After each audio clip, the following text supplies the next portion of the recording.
ঈদ যাত্রায় ঘরমুখো মানুষের ঢল, মহাসড়কে যানবাহনের চাপ, যাত্রা নির্বিঘ্ন করতে তৎপর সরকার, বললেন সড়ক মন্ত্রী। ধর্ষণ রোধে কঠোর হচ্ছে সরকার, দ্রুত মামলা নিষ্পত্তিতে প্রধানমন্ত্রীর নির্দেশনা। পহেলা বৈশাখ 22,000 কৃষক কার্ড বিতরণের উদ্বোধন। তিস্তা প্রকল্প বাস্তবায়নে চীনকে সমর্থন, সহায়তা দেবে জামায়াত। ঢাকার সঙ্গে সম্পর্ক এগিয়ে নেওয়ার ঘোষণা বেইজিংয়ের। এবং ইরানের নিরাপত্তা কাউন্সিল প্রধানের নিহতের দাবি ইসরায়েলের, মার্কিন যুদ্ধবিরতি প্রস্তাব প্রত্যাখ্যান করে তেহরানের হামলা।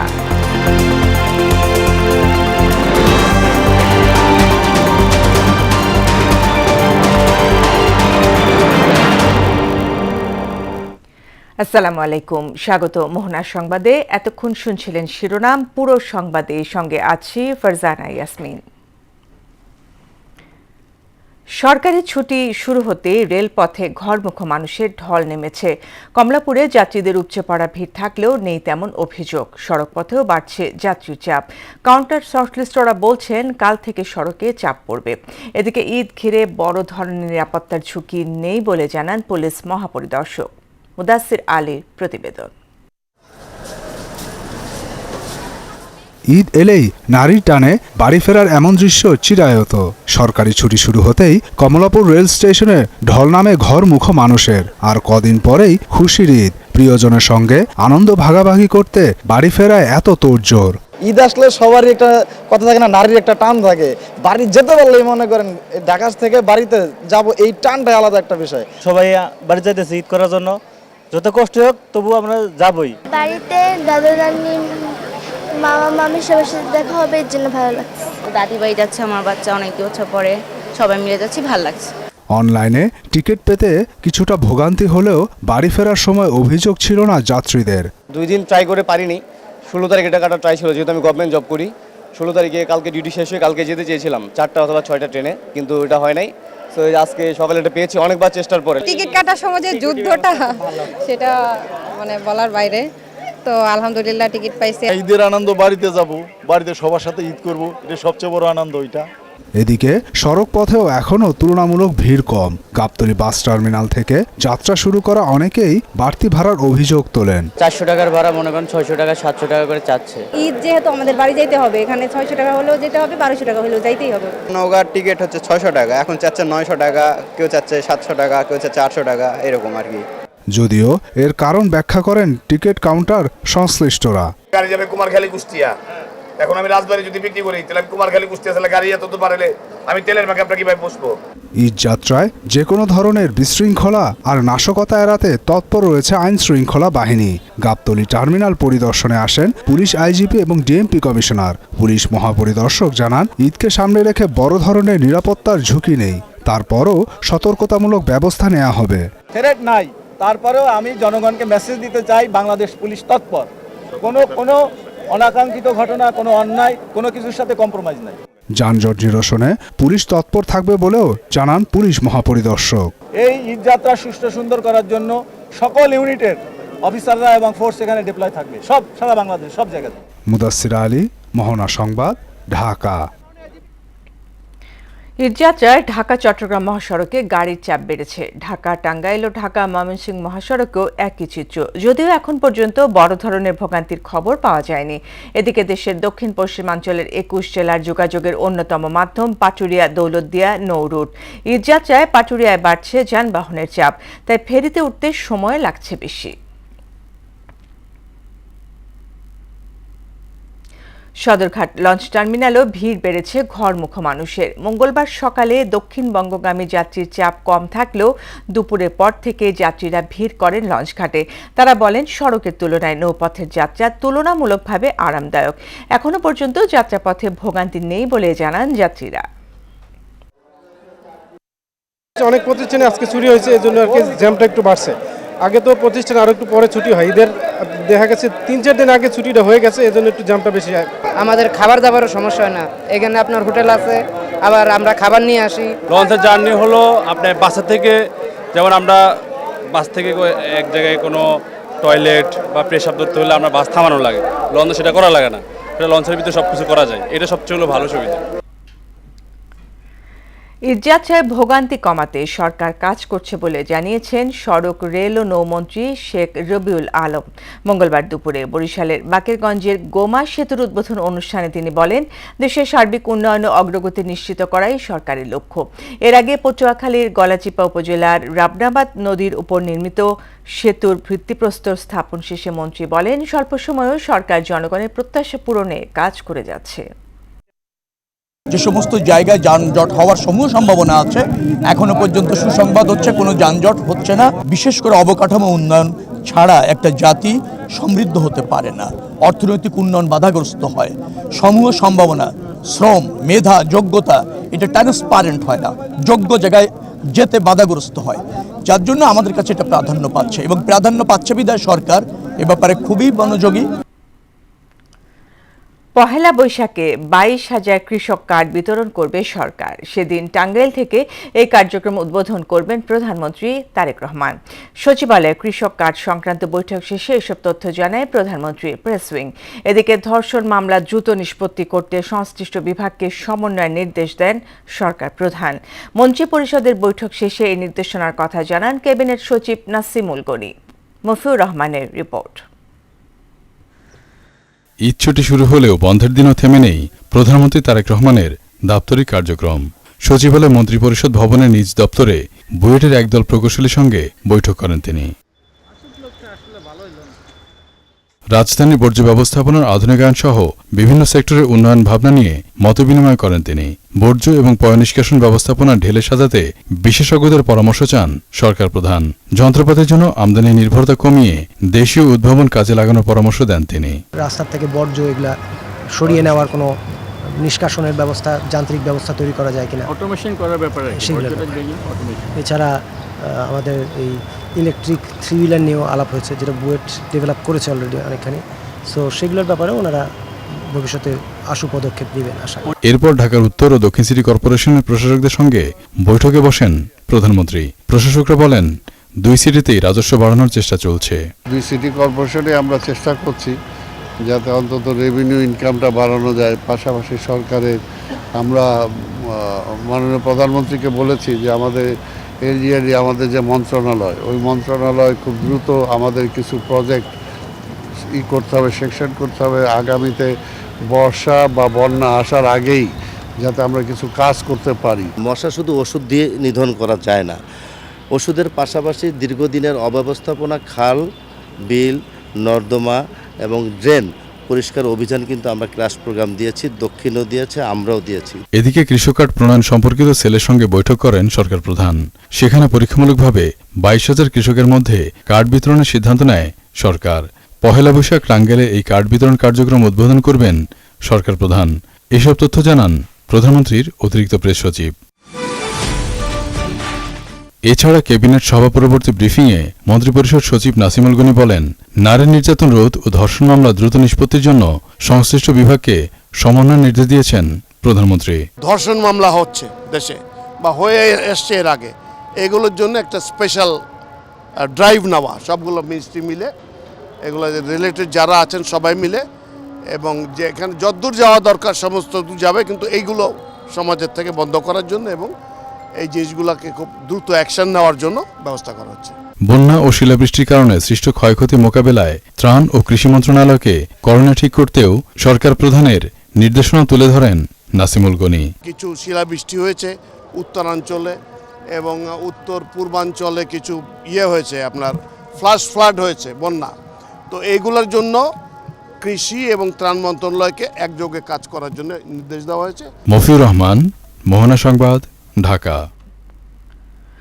তিস্তা প্রকল্প বাস্তবায়নে চীনকে পূর্ণ সমর্থন এবং প্রয়োজনীয় সহায়তা করা হবে জানিয়েছেন বাংলাদেশ জামায়াত ইসলামের আমির ডক্টর শফিকুর রহমান। মঙ্গলবার দুপুরে মিরপুরে চীন দূতাবাসের সহযোগিতায় দুস্থ মানুষের মাঝে ত্রাণ বিতরণ অনুষ্ঠানে তিনি কথা বলেন। ঢাকায় নিযুক্ত চীনের রাষ্ট্রদূত ইয়াওয়েন বলেছেন, তিস্তা প্রকল্প ও বিশেষায়িত হাসপাতাল নির্মাণ করে বাংলাদেশের সঙ্গে অর্ধশত বছরের সম্পর্ক আরও উচ্চতায় নিয়ে যেতে চায় চীন। এমদাদুল হক খানের রিপোর্ট।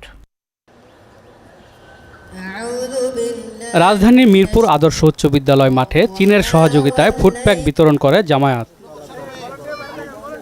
এ সময় চীন কখনো বাংলাদেশের অভ্যন্তরীণ বিষয়ে হস্তক্ষেপ করেনি উল্লেখ করে জামাত আমির বলেন, কিছু দেশ বাংলাদেশের জন্য কোনো অবদান না রাখলেও দেশের সার্বভৌমত্ব হুমকিতে ফেলেছিল। চীন এমন একটি দেশ যা আজ পর্যন্ত স্বাধীন বাংলাদেশের আভ্যন্তরীণ কোনো বিষয়ে তারা কোনো হস্তক্ষেপ করেনি। অনেকে বাংলাদেশকে কিছু না দিয়েই, বাংলাদেশ থেকে সব কিছু নিয়েই তারা যখন তখন হস্তক্ষেপ করেন। আমাদের নিজস্ব পররাষ্ট্রনীতি আছে। আমরা এই প্রকল্পকে শুধু সাপোর্ট করব না, এই প্রকল্প বাস্তবায়নে যদি আমাদের কিছু করার থাকে সেটাও করব, কারণ আমরা দেশের কল্যাণ চাই, মানুষের কল্যাণ চাই। শফিকুর রহমান বলেন, চীনের সঙ্গে কূটনৈতিক সম্পর্ক উন্নয়ন, অংশীদারিত্বের, বন্ধুত্বের নিদর্শন অসংখ্য। চীন বাংলাদেশের অন্যতম বৃহৎ আন্তরিক পার্টনার। চীনের অংশীদারিত্বে বাংলাদেশে অনেক বড় বড় নিদর্শন গড়ে উঠেছে। চীনের রাষ্ট্রদূত জানান, দুই দেশের বন্ধুত্ব জনগণের হৃদয়ে মিশে গেছে। বলেন, তিস্তা চুক্তি এগিয়ে নিতে চায় চীন, সেক্ষেত্রে জামায়াতের সহায়তা ও সমর্থন প্রত্যাশা করেন তিনি।实际上，我们从准备到今天的活动，我们大概只有2天的时间。但即使这么短的时间，বাংলাদেশের সঙ্গে সম্পর্ক আরও উচ্চতায় নিয়ে যাওয়ার অঙ্গীকার করেন চীনা রাষ্ট্রদূত।我也要再次祝贺沙菲库尔先生。এমদাদুল হক খান, মোহনা সংবাদ, ঢাকা। মোহনা টেলিভিশনের নির্বাহী পরিচালক এম.এ. মালেককে নিয়ে ধারাবাহিক অপপ্রচারের তীব্র নিন্দা ও প্রতিবাদ জানিয়েছেন প্রতিষ্ঠানটিতে কর্মরত সকল সাংবাদিক, কর্মকর্তা, কর্মচারীরা। বিকেলে মোহনা টেলিভিশনে আয়োজিত জরুরি বৈঠকে এমন প্রতিবাদ জানান তারা। এ সময় প্রধান নির্বাহী কর্মকর্তা তসলিম চৌধুরী বলেন, বৈধভাবে ব্যবস্থাপনা পরিচালক কর্তৃক নিয়োগপ্রাপ্ত হয়েছে নির্বাহী পরিচালক। আর মোহনা লিগ্যাল উইংয়ের আইনজীবী বলেন, উচ্চ আদালতে মামলা চলা সত্ত্বেও একটি কুচক্রী মহল মিথ্যা সংবাদ পরিবেশন করে জনমনে বিভ্রান্তি সৃষ্টির অপচেষ্টা করছে। নাজমুল ইসলামের প্রতিবেদন। বাংলার প্রতিচ্ছবি স্লোগান ধারণ করে ইতিমধ্যেই মোহনা টেলিভিশন দর্শক নন্দিত। ২৪-এর গণ অভ্যুত্থানের পর পাল্টে যায় দেশের সার্বিক প্রেক্ষাপট। এমন বাস্তবতায় মোহনা টেলিভিশন এগিয়ে যায় আপন গতিতে। কিন্তু সাজানো গোছানো গণমানুষের আস্থার প্রতীক মোহনা টেলিভিশনের দিকে নজর পড়ে একটি সুযোগ সন্ধানী কুচক্রী মহলের। বিধি বহির্ভূতভাবে দখলে নেওয়ার অপচেষ্টা চলে। এরই অংশ হিসেবে মোহনা টেলিভিশনের চৌকুশ নির্বাহী পরিচালক এম.এ. মালেকের বিরুদ্ধে নাম সর্বস্ব ভুইফোর অনলাইন পোর্টাল এবং ইউটিউব চ্যানেলে মিথ্যা ও বানোয়াট সংবাদ প্রকাশ করা হয়। এমন পরিস্থিতিতে নিউজরুমে জরুরি বৈঠক অনুষ্ঠিত হয়। এই মিথ্যা প্রোপাগান্ডার জোরালো প্রতিবাদ জানান মোহনার কর্মরত সকল কর্মী। এমপি সাহেব জেলে থাকুক, কিন্তু উনি যে পদ্ধতি বা প্রক্রিয়া রেখে গেছেন সেই পদ্ধতি আপনাকে বেতন ভাতা পাচ্ছেন? আপনাদের এখানে কোনো সমস্যা হয়েছে? আপনাদের এখানে কোনো কেউ ডিস্টার্ব করেছে? বরঞ্চ কিছুদিন আগে কতিপয় ব্যক্তিত্ব এখানে এসেছিলেন এবং তারা অবৈধভাবে কিছু নিয়োগ বাতিল করার চেষ্টা করছেন, কিন্তু আমরা সেই কাগজ পাই নাই। প্রধান নির্বাহী কর্মকর্তা বলেন, আইনসিদ্ধ ক্ষমতাপ্রাপ্ত হয়ে মোহনা টেলিভিশনের যাবতীয় মামলা মোকদ্দমা পরিচালনার দায়িত্ব পালন করছেন নির্বাহী পরিচালক। এমডি যেহেতু আমাদের নির্বাহী পরিচালক এটি স্যারকে নিয়োগ দিয়েছেন, স্যারকে অথরাইজ করেছেন এমডি স্যারের সকল কিছু মামলা মোকদ্দমা ইস্যুগুলো দেখার জন্য। যেহেতু আমাদের এমডি স্যারের সাইনে এখন পর্যন্ত আমরা টাকা স্যালারি পাচ্ছি, প্রতিষ্ঠান চলছে, তাহলে যেহেতু এমডি স্যারে এখন পর্যন্ত বৈধ আছে, তার মানে এমডি স্যারের নিয়োগ কিন্তু সবাই বৈধ আছে। মোহনা টেলিভিশনে নিযুক্ত আইনজীবীর অভিযোগ, একটি চক্র ভুয়া কাগজপত্র তৈরি করে বিভিন্ন সরকারি দপ্তরে পাঠিয়ে ফায়দা নেওয়ার চেষ্টা করে। আর এ বিষয়ে হাইকোর্টে কোম্পানি ম্যাটার ১১৮/২০২৬ দাখিল করে মোহনা টেলিভিশনের বৈধ পরিষদ। সুযোগের সদ্ব্যবহার করার চেষ্টা করেছে একটা মহল। যখন তারা বিভিন্নভাবে বিভিন্ন মহলে এই প্রেশারগুলো দেওয়া শুরু করলো, আমরা সম্মানিত হাইকোর্ট বিভাগের কোম্পানি বেঞ্চের শরণাপন্ন হই এবং কোম্পানি ম্যাটার ১১৮/২৬ আমরা ফাইলিং করি, যেটার আদেশ সম্পূর্ণরূপে আদেশ হয় গতকাল। নিজের বিরুদ্ধে লাগাতার অপপ্রচারে ক্ষুব্ধ মোহনা টেলিভিশনের নির্বাহী পরিচালক এম.এ. মালেক বলেন, এটি একটি স্বাধীন ও মুক্ত গণমাধ্যম চর্চার সম্পূর্ণ অন্তরায়। আজকে যে সকল ভুইফোর কতগুলো পত্রিকা, ভুইফোর অনলাইন পোর্টাল, যারা যেই অপকর্মটা করেছেন তারা কি আইনের কাছে জবাব দিতে পারবেন? যে আইন তাদেরকে অবৈধ ঘোষণা করেছে তাদের সপক্ষে তারা কী করে লিখলেন? তারা কি জানেন যে হাইকোর্ট তাদের ওই পার্টির সকল কিছু স্টপ করে দিয়েছেন? এম এ মালেক বলেন, মোহনা টেলিভিশনের কর্মীরা সবাই আন্তরিক, নেই কোনো মতবিরোধ। অদূর ভবিষ্যতে আপনারা কোনো সংবাদ পরিবেশন করার আগে সংবাদের সকল বস্তুনিষ্ঠ বিষয়গুলো ভালো করে দেখবেন এবং তারপর উপস্থাপন করবেন, তাতে আমাদের কোনো আপত্তি থাকবে না। বৈঠকে মোহনা টেলিভিশনের ঊর্ধ্বতন কর্মকর্তা সহ ডিএমডি বুশরা শাহেদ মজুমদার, বার্তাকক্ষ এবং মোহনার সকল বিভাগের কর্মকর্তা কর্মচারী উপস্থিত ছিলেন। নাজমুল ইসলাম, মোহনা সংবাদ, ঢাকা। ইরান মার্কিন ইসরায়েল যুদ্ধ প্রসঙ্গ। ইসরায়েলি সামরিক বাহিনী আইডিএফ এর হামলায় ইরানের নিরাপত্তা প্রধান আলী লারিজানি নিহত হয়েছে বলে দাবি করলেন ইসরায়েলি প্রতিরক্ষা মন্ত্রী ইসরায়েল কাটস। তিনি বলেন, ইরানের শাসক গোষ্ঠীর নেতাদের হত্যা করা হচ্ছে এবং তাদের সক্ষমতা ধ্বংস করে দেয়া হচ্ছে। ইরানের ক্ষেপণাস্ত্র সক্ষমতা এবং কৌশলগত অবকাঠামোতে আঘাত হেনে তা সম্পূর্ণভাবে ধ্বংসের চেষ্টা করা হচ্ছে বলেও জানান কাটস। যদিও লারিজানি আহত বা নিহতের বিষয়টি এখনও নিশ্চিত করেনি ইরান, তবে রাষ্ট্রীয় গণমাধ্যম জানায় শিগগিরই এ বিষয়ে সর্বশেষ তথ্য জানানো হবে। সারা দেশেই জমজমাট ঈদ কেনাকাটা। মার্কেট বিপণী বিতানে সকাল থেকে গভীর রাত পর্যন্ত চলছে বেচা বিক্রি। দাম নিয়ে বরাবরের মতো ক্রেতা বিক্রেতার মধ্যে রয়েছে পাল্টাপাল্টি অভিযোগ। তবে মার্কেটগুলোতে বাহারি ডিজাইন ও রঙের পোশাক থাকায় খুশি সবাই, আর শেষ ভাগে এসে বিক্রি ভালো হওয়ায় খুশি দোকানিরাও। এদিকে মার্কেটগুলোতে নিরাপত্তা জোরদারে কঠোর অবস্থানে রয়েছে আইন শৃঙ্খলা বাহিনী।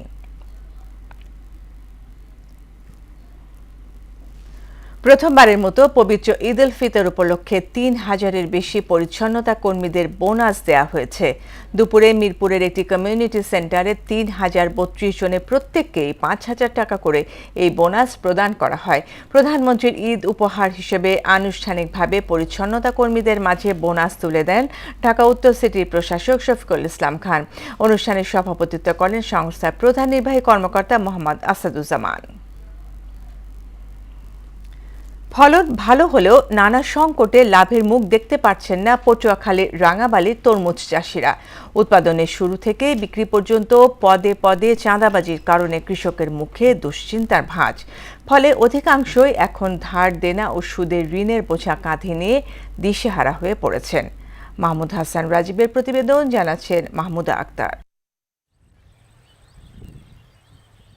দেশের বাজারে আগাম তরমুজের বড় অংশের যোগান আসে পটুয়াখালীর রাঙ্গাবালি থেকে। তবে চাষের শুরুতেই বাড়তি খরচের চাপ পড়েছে কৃষকদের উপর। আগাম আবাদের জন্য জমির মালিকদের কাছ থেকে চড়া দামে জমি নিতে হয় চাষিদের। এরপরে শুরু হয় সার ও কীটনাশক ডিলারদের খামখেয়ালি।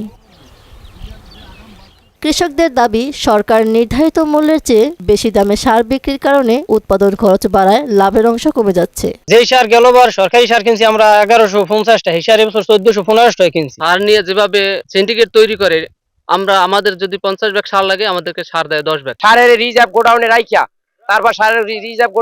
তারপর তারা সারের রেট দাম বাড়াইয়ে বেশি বিক্রি করে। সারের দাম সরকারি রেট হিসেবে অনেক বেশি, এই কারণে আমাদের বেশি খরচ করতে হয়। এখানেই শেষ নয়, নৌপথে তরমুজ ঢাকায় নিতে গেলেও বিভিন্ন স্থানে নৌ পুলিশ ও সংঘবদ্ধ চাঁদাবাজদের নির্ধারিত অর্থের পাশাপাশি তাদের চাহিদা মতো দিতে হয় তরমুজ। এতেও কমছে লাভের পরিমাণ। আমরা বিভিন্ন জায়গায় তরমুজ নিয়ে যাই, নেওয়ার পথে জেলেরা আমাদেরকে হয়রানি করে, অথবা কিছু সন্ত্রাসী বাহিনী আছে আরও হয়রানি করে, টাকা চায়, চাঁদা চায়, মাল নিয়ে যায়। পথে আমাদের খুব ঝামেলা করে নৌ পুলিশে আর চাঁদাবাজ আর কিছু জালিয়ারা। মৌসুমের শুরুতে কৃত্রিম সার সংকটের অভিযোগ পেয়ে ডিলারদের জরিমানার কথা জানান উপজেলা কৃষি কর্মকর্তা। কোনো কোনো ক্ষেত্রে বিক্রেতারা কৃত্রিম সংকট তৈরি করার চেষ্টা করেছিল। আমরা অভিযোগ পেয়ে সে বিষয়ে পদক্ষেপ নিয়েছি। অভিযোগের ভিত্তিতে আমরা সার বিক্রেতাদের জরিমানা করেছি। কৃষকরা স্বাভাবিকভাবেই তরমুজ উৎপাদন করতে পেরেছে। আমরা আশা করি কৃষকরা ব্যাপক লাভবান হবে।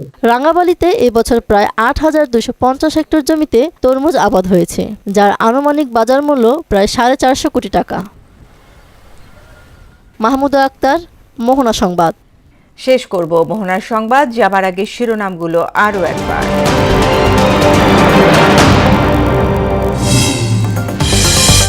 ঈদযাত্রায় ঘরমুখো মানুষের ঢল, মহাসড়কে যানবাহনের চাপ, যাত্রা নির্বিঘ্ন করতে তৎপর সরকার, বললেন সড়ক মন্ত্রী। ধর্ষণ রোধে কঠোর হচ্ছে সরকার, দ্রুত মামলা নিষ্পত্তিতে প্রধানমন্ত্রীর নির্দেশনা। পহেলা বৈশাখ 22,000 কৃষক কার্ড বিতরণের উদ্বোধন। তিস্তা প্রকল্প বাস্তবায়নে চীনকে সমর্থন, সহায়তা দেবে জামায়াত। ঢাকার সঙ্গে সম্পর্ক এগিয়ে নেওয়ার ঘোষণা বেইজিংয়ে। এবং ইরানে নিরাপত্তা কাউন্সিল প্রধানের নিহতের দাবি ইসরায়েলের। মার্কিন যুদ্ধবিরতি প্রস্তাব প্রত্যাখ্যান করে তেহরানের হামলা।